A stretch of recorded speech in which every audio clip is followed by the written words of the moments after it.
Lord David Cameron इस वक्त जो हैं वो कैमरॉन इस वक्त मौजूद हैं। उन्होंने मस्कत का दौरा किया है और मस्कत का दौरा उन्होंने किया और यकीनन जो ओमान का दौरा किया उन्होंने, तो वहाँ पर जो है वो ओमान के दौरे में उन्होंने हुतीस के ख़िलाफ़ यानी ख़िलाफ़ तो नहीं, उन्होंने कहा है कि हुतीस को कहा जाए कि वो बहर हमर में हमले रोकें। हुतीज़ जो हैं वो उस वक्त तक नहीं रुकेंगे जब तक गज़ा का मामला सामने नहीं आ जाता, जंगबंदी नहीं हो जाती। और हुतीज़ ने आज भी एक अमेरिकन वारशिप के ऊपर अटैक किया है और वो अमेरिकन वारशिप ने वो मिसाइल गिरा दी हैं उनके अपने डिफेंस सिस्टम से। लेकिन इसमें इशू ये है, तो मेरा अपना ख्याल है कि अमेरिका इस पे शायद या तो कोई महदूद सी कार्रवाई करे, या ईरान की तरफ से कहा गया है कि हम पे अगर कार्रवाई की गई तो फिर हम जवाब देंगे भरपूर अमेरिका को। तो वो ये शायद मामला आगे ना जाए, क्योंकि अमेरिका इस वक्त जो है वो बहुत ज़्यादा इस वक्त कोशिश कर रहा है कि किसी तरह से उस गड़बड़ से अपने आप को निकाले, जो गड़बड़ जो है वो इस वक्त गज़ा के ऊपर उसकी पॉलिसीज़ के नतीजे में पैदा हो गई है। 27,000 से सरकारी तौर पे आज शहादतें जो हैं वो ज़्यादा हो गई हैं। आज मैं ये देख रहा था कोर कमांडर्स का जो आज एलामिया आया है, उसमें दो बातें मेरे लिए बड़ी अहम है। पहली बात तो ये है कि फिर कश्मीर के साथ दोबारा फ़लस्तीनियों का जिक्र है, फ़लस्तीन का जिक्र है। और दूसरा जो है फिर माफियाज़ का जिक्र भी है कि नहीं, शुगर और ये वो माफियाज़ के ऊपर हाथ डालने वाली बात।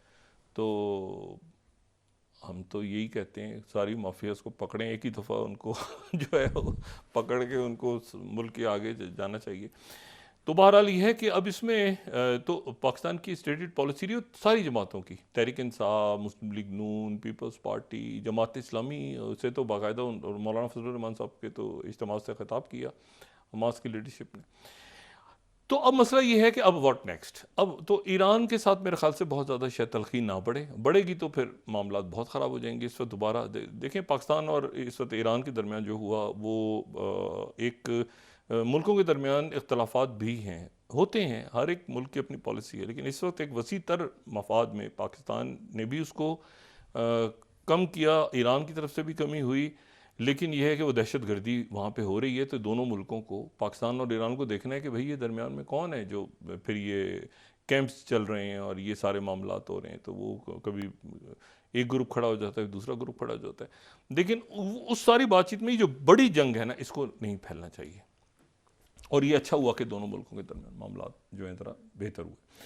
अच्छा, इसमें अब नेतन्याहू का क्या बनेगा, ये एक बड़ा मसला हो गया कि नेतन्याहू जो है, देखें आज या कल किसी वक्त भी जो है वो इस्माइल हनिया पहुंच जाएंगे मिस्र, और मिस्र वो पहुंच जाएंगे और यहाँ पर ये सूरत हाल हो गई है कि अब आहिस्ता आहिस्ता जो है ये इसराइल के अंदर भी तो बहुत ज़्यादा हसास मौजू है ना, ये बहुत सेंसिटिव, इंतहाई सेंसिटिव है कि भाई मतलब क्या, मतलब इसराइल का सौदा कर दिया आपने, इसराइल को भेज दिया।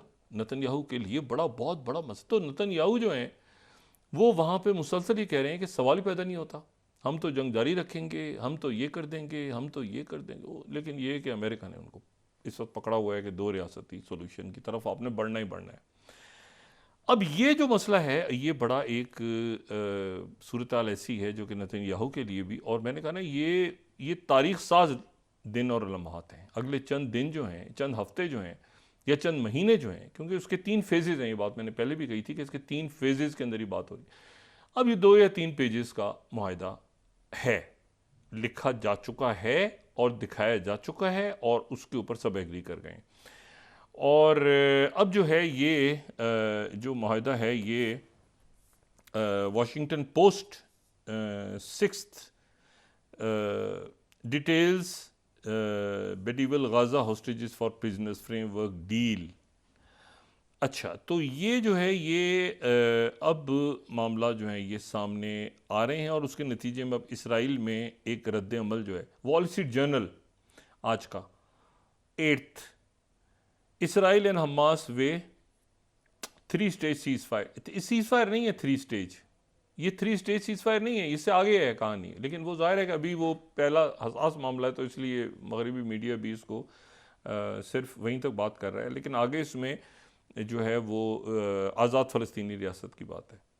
अच्छा, फिर उसके बाद जो है वो ये CNN, Netanyahu faces pressure from all sides as hostage deal hopes rise. यानी भाई होस्टेज डील पे क्या मतलब, क्या इस पे क्या प्रेशर? तो प्रेशर जो है वो ये है कि आगे वो फ़लस्तीनी रियासत की तरफ मामला जाना है।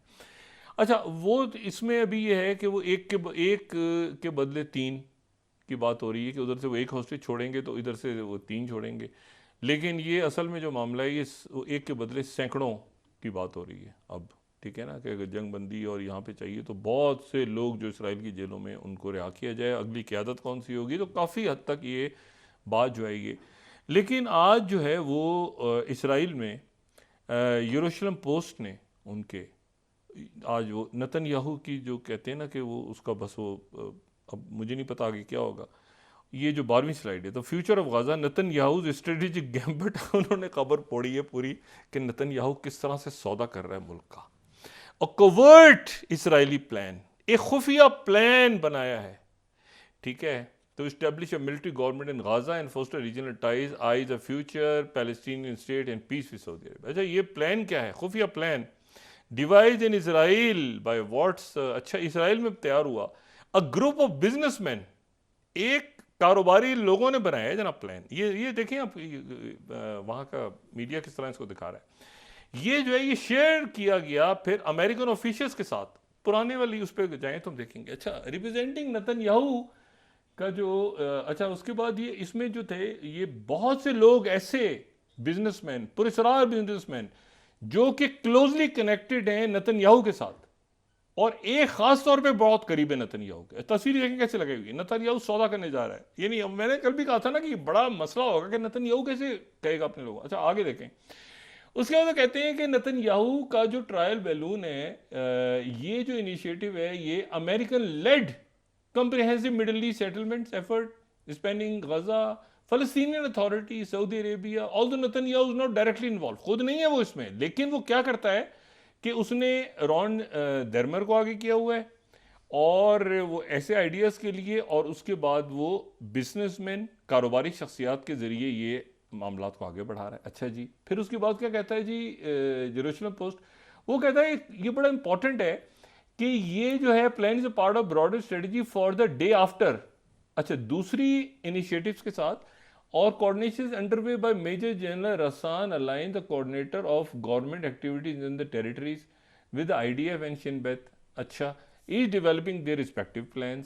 अच्छा, वो plans क्या हैं भाई, ये अभी आहिस्ता आहिस्ता वहाँ का मीडिया खुलेगा। अप्रोच टिबे वाइज नेतन्याहू का तरीका बिल्कुल यही रहा है हमेशा कि कई वो अपने नुमाइंदे ले आते हैं सामने, peril mission why himself remains noncommittal, खुद बात नहीं करते और दूसरे लोग आगे करते हैं। नहीं, businessman scheme is prime plan Netanyahu considers yet from a safe distance.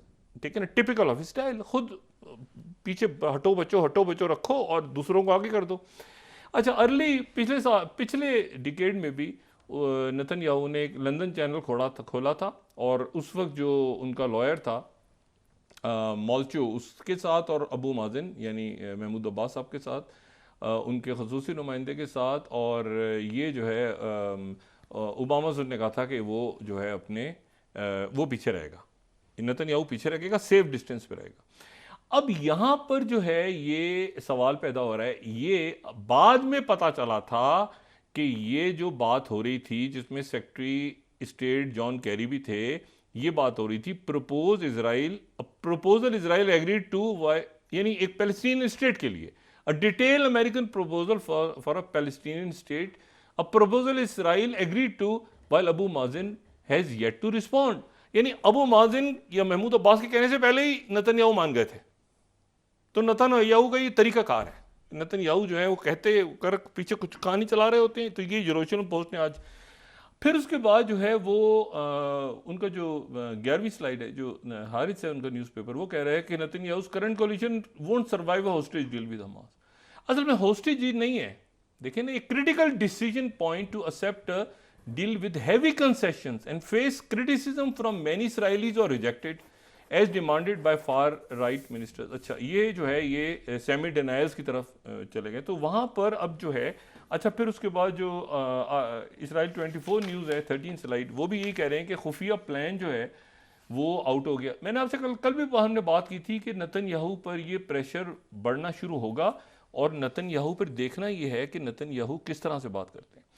CIA के जो डायरेक्टर हैं विलियम बर्न्स, में 1 मिनट के बाद ब्रेक पे चले जाते हैं, उन्होंने आज एक बहुत इंटरेस्टिंग मजमून उनका शाया हुआ है विलियम बर्न्स का फॉरेन अफेयर्स के अंदर, the spy craft and state craft. वो बड़ा इंटरेस्टिंग है, उसमें उन्होंने पूरा अपना एक्सपीरियंस बताया है सीआईए के दौरान, कैसे काम करती है सीआईए, और हालिया सालों में क्या हुआ, और ये, और फिर मिडिल ईस्ट के ऊपर उसमें से बात हुई है। तो वो जो मिडिल ईस्ट के ऊपर उनकी बात हुई है, विलियम बर्न्स ने जो लिखा है, तो वो कह रहे हैं कि मैंने कई साल गुजारे और गज़ा भी देखा, जो ह्यूमैनिटेरियन एड्स थी फ़लस्तीनियों की वो भी देखी, हॉस्टेजेस को भी रिलीज़ करवाया बहुत इतने सालों में, क्योंकि ये डिप्लोमेटिक कोर के हैं ना, तो इन्होंने डिप्लोमेटिक भी सारा बताया। फिर उसके बाद कॉन्फ्लिक्ट्स को कैसे होता है और गज़ा, ये सारा, और फिर उसके बाद जो है hope for a durable peace that ensure Israel security as well as Palestinian statehood.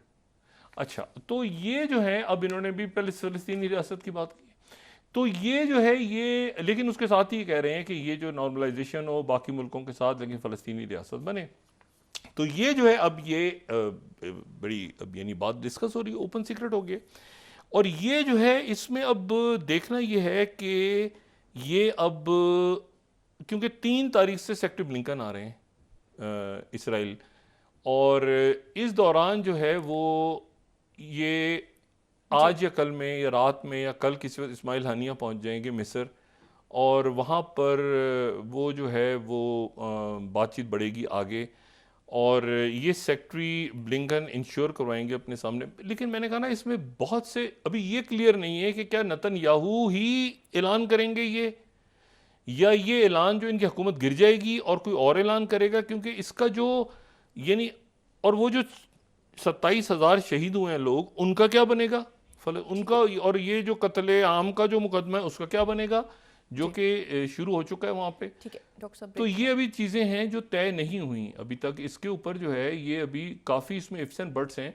लेकिन नेतन्याहू जो हैं वो फ़लस्तीनी रियासत, और उसके साथ ही एक लंबा सीज़ फायर जो 6 हफ्तों का या 8 हफ्तों का होगा, और ये जो ये 2 या 3 सफ़ात पे मुश्तमिल एक मुआहदा है जो लिखा जा चुका है, जिसमें नेतन्याहू एग्री कर गए हैं, और बड़ी हद तक उस पर हमास भी एग्री कर गई है। जी डॉक्टर